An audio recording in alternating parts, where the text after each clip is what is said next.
안녕하세요. 손가락 복음 선교의 지휘자 강사입니다. 또한 세계 기독청 소속 강사이기도 합니다. 오신 것을 진심으로 환영하며 해피 바이블을 열어가도록 하겠습니다. 오늘 친구들이 말씀의 제목은요. 962강 벗었으므로 두려워함이라는 제목으로 하나님의 말씀을 나눠보는 시간을 갖도록 하겠습니다. 창세기 3장 10절을 보시게 되면 내가 동산에서 하나님의 소리를 듣고 내가 벗었으므로 두려워하여 숨었나이다 라고 말씀에 기록되어 있습니다. 여기 동산은 에덴 동산을 가리키죠. 동산에 무엇이 있었냐면 창세기 2장 9절에 보시게 되면 하나님이 그 땅에서 보기에 아름답고 먹기에 좋은 나무가 나게 하시니 동산 가운데에는 생명나무와 선악을 알게 하는 나무가 있다고 했습니다. 여기 생명나무하고 선악을 알게 하는 나무는 영적인 나무이기 때문에 지상에 없는 나무이고요. 이들이 선악을 알게 하는 나무의 실과를 먹었는데 창세기 3장 6절에 보시게 되면 여자가 그 나무를 본 적 먹음직도 하고 보암직도 하고 지혜롭게 할 만큼 탐스럽기도 한 나무라고 했습니다.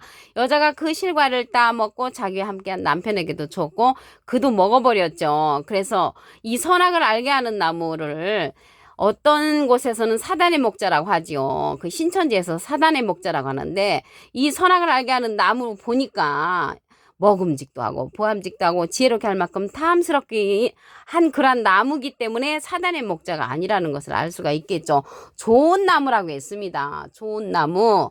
이들이 선악을 알게 하는 나무 실과를 먹고 나서 어떻게 됐냐면 눈이 밝아졌다고 했습니다.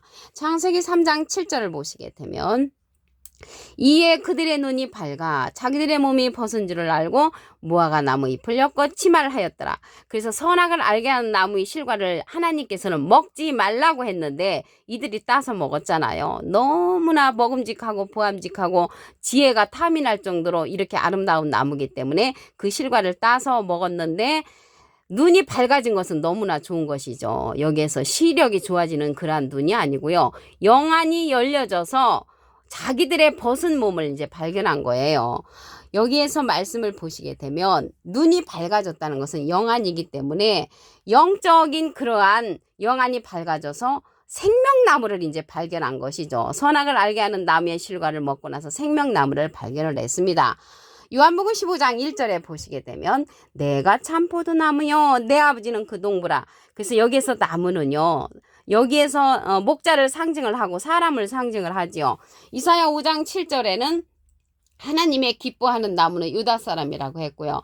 에스겔서 31장 3절에는 아수르 사람을 가리켜서 네바는 백향목이라고 했습니다. 예레미야 5장 14절 그 밑에 부분에 보시게 되면 이 백성으로 나무가 되게 한다는 것을 볼 때 나무는 사람을 상징한다는 것을 말씀을 드립니다. 계시록 16장 15절을 보시게 되면 보라 내가 도적같이 오리니 누구든지 깨어 자기 옷을 지켜 벌거벗고 다니지 아니하며 자기의 부끄러움을 보이지 아니하는 자가 복이 있도다. 여기에서 보니까 옷을 입어야 되겠죠. 벌거벗은 수치를 내놓는 것은 전에는 선악을 알게 하는 나무 실과를 먹기 전에는 이들이 발견을 못했습니다. 근데 자기들이 벗었단 말이죠.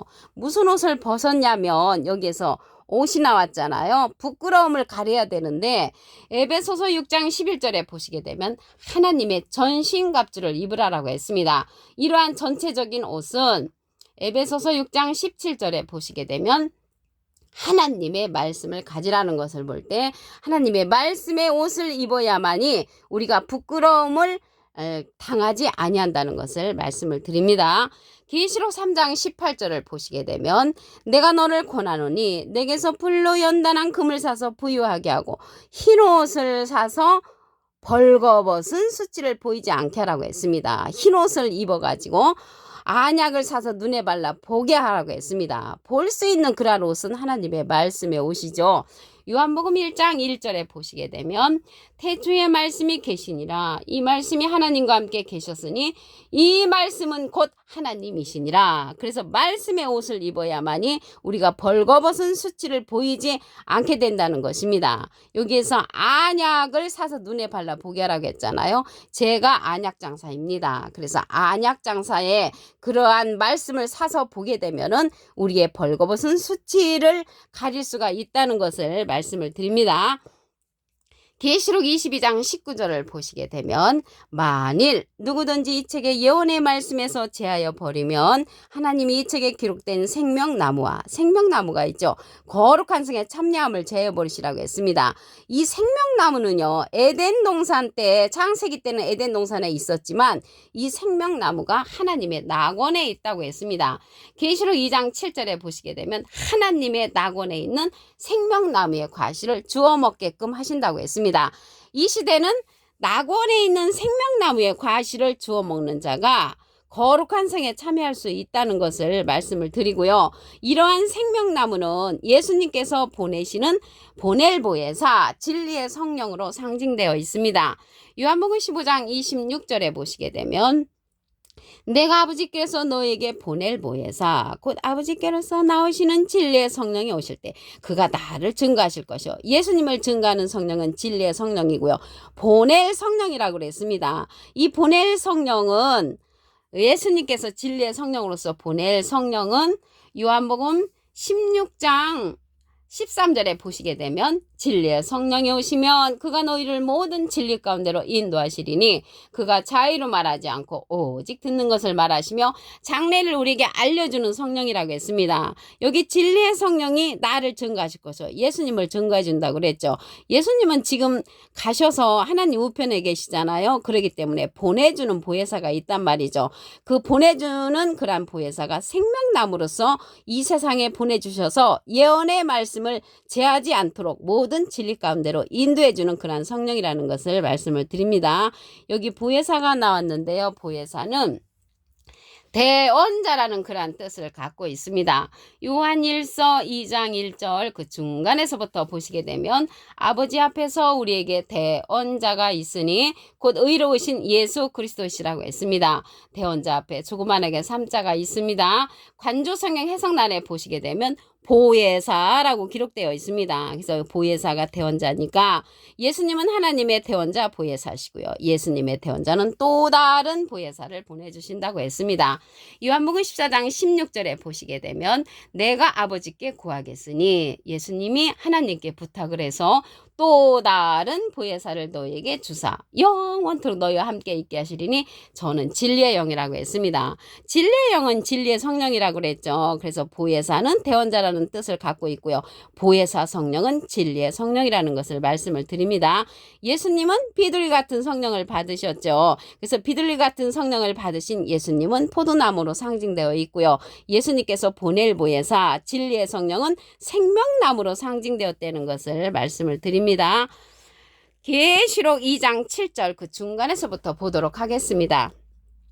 하나님의 낙원에 있는 생명나무의 과실을 주워 먹게 하리라. 그래서 이 시대는 생명나무가 주는 그러한 말씀, 과실은 말씀이죠. 주는 것을 먹는 자가 하나님의 낙원에 갈 수 있다는 것입니다. 창세기 때는 따먹었잖아요. 자기 스스로가 그 실과를 따먹고 자기와 함께한 남편에게도 그 여자가 줬잖아요. 그런데 계시록에 가서는 생명나무의 과실을 주는 것을 먹는 자가 낙원에 갈 수 있다는 것을 말씀을 드립니다. 이러한 생명나무는요. 계시록 22장 19절을 다시 한번 보시게 되면 만일 누구든지 이 책의 예언의 말씀에서 제하여 버리면 예언의 말씀에서 제하여 버리면 하나님이 이 책에 기록된 생명나무와 거룩한 성의 참여함을 제하여 버리신다고 했으니까 예언의 말씀을 제하지 아니하야만이 생명나무가 있는 거룩한 성에 참여할 수가 있습니다. 이 생명나무는 하나님의 낙원에 있다고 그랬죠. 그래서 우리가 낙원으로 인도함을 받아야 되려면 생명나무가 주는 그러한 과실을 말씀을 먹어야만이 낙원으로 인도함을 받을 수가 있다는 것을 말씀을 드립니다. 창세기 3장 10절을 보도록 하겠습니다. 내가 동산에서 하나님의 소리를 듣고 내가 벗었으므로 두려워하여 숨었나이다. 하나님의 말씀의 옷을 다 벗고 있으면은 우리가 전에는 이러한 말씀을 깨우침 받기 전에는 아무리 벗었어도 수치라는 것을 몰랐습니다. 근데 이 시대는 하나님의 말씀의 옷을 입어야만이 거룩한 성에 참여할 수가 있다고 그랬기 때문에 이 시대는 하나님의 말씀의 옷을 전신갑주를 해야만이 거룩한 성에 참여할 수가 있다는 것을 말씀을 드립니다. 그래서 에덴 동산 동편에 이 선악을 알게 하는 나무하고 생명나무가 있었었잖아요. 이러한 생명나무는요. 먹음직도 하고 보암직도 하고 지혜롭게 할 만큼 탐스러운 나무라고 했습니다. 창세기 3장 6절에 보시게 되면 여자가 그 나무를 본즉 먹음직도 하고 보암직도 하고 지혜롭게 할 만큼 탐스럽기도 한 나무인지라 여자가 그 실과를 따먹었죠. 그 실과를 먹지 말라고 했는데 그 따먹어가지고 벌을 받지요. 불순종의 벌을 받습니다. 창세기 3장 16절에 보시게 되면 여자에게 이르시되 내가 내게 잉태하는 고통을 크게 더해서 자녀를 낳는 그러한 벌을 줍니다. 사실 이러한 벌은 복된 벌이죠. 자녀를 낳고 물론 그러한 고통은 받지만은 새 생명을 탄생시키는 그러한 벌이죠. 그리고 이제 또 그 남자도 이제 벌을 받잖아요. 아담도 벌을 받는데 어떠한 벌을 받냐면은 창세기 3장 17절에 보시게 되면은 저주를 받는 거는 땅이 받고요. 종신토록 땀을 흘려야만이 소산을 먹을 수 있는 그러한 벌을 주죠. 그런데 그러한 벌도 사실 좋은 벌이죠. 왜 그러냐면 남자가 일을 않고 집에서 놀기만 하면 무엇이 그 유익하겠습니까? 땀을 흘려서 일한다는 그러한 벌은 좋은 벌이라는 것을 말씀을 드립니다. 이러한 예언의 말씀을 제하지 않는 자가 이렇게 거룩한 성, 생명나무가 있는 거룩한 성에 참여할 수 있다고 했습니다. 계시록 22장 19절을 보시게 되면 만일 누구든지 이 책의 예언의 말씀에서 제하여 버리면 하나님이 이 책에 기록된 생명나무와 거룩한 성에 참여함을 제하여 버리신다고 했습니다. 그래서 예언의 말씀을 제하지 않는 그러한 성령을 예수님께서 우리에게 보내주신다고 했습니다. 요한복음 15장 26절을 보시게 되면 내가는 예수님께서 아버지께로서 너에게 보내주는 보혜사 곧 아버지께로서 나오시는 진리의 성령이 오실 때 그가 나를 증거하실 것이요. 예수님을 증거해주는 성령은 진리의 성령이고요. 보혜사는 대언자라는 뜻을 갖고 있다고 말씀드렸습니다. 이러한 진리의 성령은요. 예수님의 이름으로 보내는 성령이라고 했습니다. 요한복음 14장 26절에 보시게 되면 보혜사 곧 아버지께서 내 이름으로 보내실 성령 그가 너에게 모든 것을 가르치시고 내가 너에게 말한 모든 것을 생각나게 한다고 했습니다. 이 보혜사 성령이 진리의 성령인데 예수님의 이름으로 보내는 성령이라고 말씀에 기록되어 있고요. 이러한 보혜사 성령은 모든 진리 가운데로 인도한다고 했습니다. 요한복음 16장 13절에 보시게 되면 진리의 성령이 오시면 그가 너희를 모든 진리 가운데로 인도하시리니 그가 자의로 말하지 않고 오직 듣는 것을 말하시며 장래일을 우리에게 알려준다고 했습니다. 이러한 보혜사는요. 대언자라는 뜻을 갖고 있다고 말씀드렸죠. 이 보혜사는 파라클레트인데 헬라어로는 파라클레토스로 곁에 파라와 부름받은 클레토스란 말의 합성어로 도움을 주게 곁에 부름받은 자, 사람을 상징한다는 것을 말씀을 드리고요. 라이브 성경 백과사전에는 컴포터 위로자, 카운셀러 상담자, 미래를 중보자, 헬퍼 돕는 자, 서플리케이터 탄원자라는 이름을 갖고 있는 것이 이 보혜사입니다. 이러한 보혜사 성령이 진리의 성령이라고 했는데 보혜사와 보혜사 성령은 전혀 다릅니다. 보혜사는 대언자라는 뜻을 갖고 있기 때문에 이 하나님의 대언자는 예수님이시고요. 예수님의 대언자는 또 다른 보혜사 진리의 성령이라는 것입니다. 요한복음 14장 16절에 보시게 되면 내가 아버지께 구하겠으니 예수님이 하나님께 부탁을 해서 또 다른 보혜사를 너에게 주사 영원토록 너희와 함께 있게 하시리니 저는 진리의 영이라고 했습니다. 진리의 영은 진리의 성령으로서 생명나무가 주는 말씀을 우리가 들어야 합니다. 계시록 2장 7절 중간에서부터 보시게 되면 하나님의 낙원에 있는 생명나무의 과실을 주워 먹게 하리라. 그래서 계시록에 가서 이러한 생명나무가 주는 과실을 먹음으로써 영생의 길이 열리죠. 창세기 때는 그들을 쫓아냈잖아요. 영생할 수 없도록 그들을 쫓아냈는데 계시록에 가서 하나님의 낙원에 있는 생명나무의 말씀을 듣는 자가 하나님의 낙원에 입성할 수 있다는 것을 알 수가 있고요. 창세기 때는 따서 먹었잖아요. 자기네들이 따서 먹었는데 그 실과를 따먹었지만 계시록에 가서는 생명나무가 주는 말씀을 주는 것을 먹는 자가 하나님의 낙원으로 인도함을 받을 수가 있다는 것을 알 수가 있겠습니다. 벗었으므로 두려워할 것이 아니라 생명나무의 인도를 받으면 될 줄로 믿습니다. 오늘 962강 벗었으므로 두려워함이라는 제목으로 하나님의 말씀을 나눠보는 시간을 가졌습니다. 감사합니다.